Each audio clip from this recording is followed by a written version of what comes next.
South African opposition leader anonzi Julius Malema anozivikanwa kuti he is very very vocal, munhu anotaura anoexpressa chokwadi aiwa chiri maari.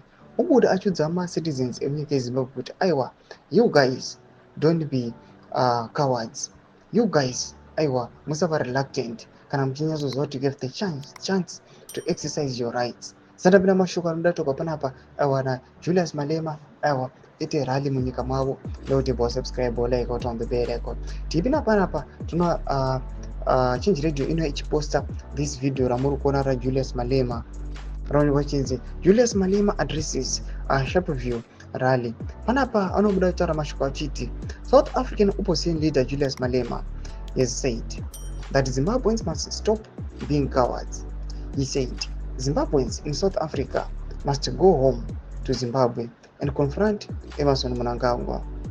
Malema said Zimbabwe cannot feel comfortable staying in South Africa because it is not their country. Thomas Kwamda toka panapa na Julius Malema achiti aiwa panguva inoi maZimbabweans ari munyika yeSouth Africa aiwa ndo opportunity yatikupai kuti aiwa budai muinde munyika menyu muchichenda munoexpressa aiwa your right, munodemanda zviri kutaurwa nevakomana vana Bomshogeza vamuri kuona nawo.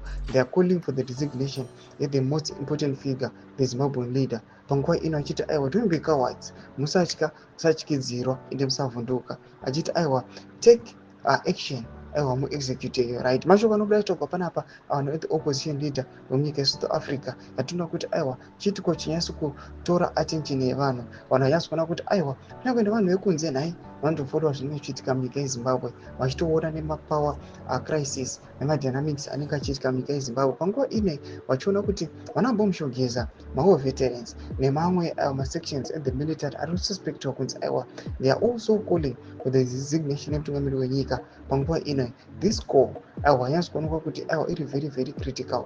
Pinda comment section medu mutize mafunguro enyu kuti kudii pamusoro pechitiko ichi. Pinda comment section medu musana subscribe or like on the bell icon.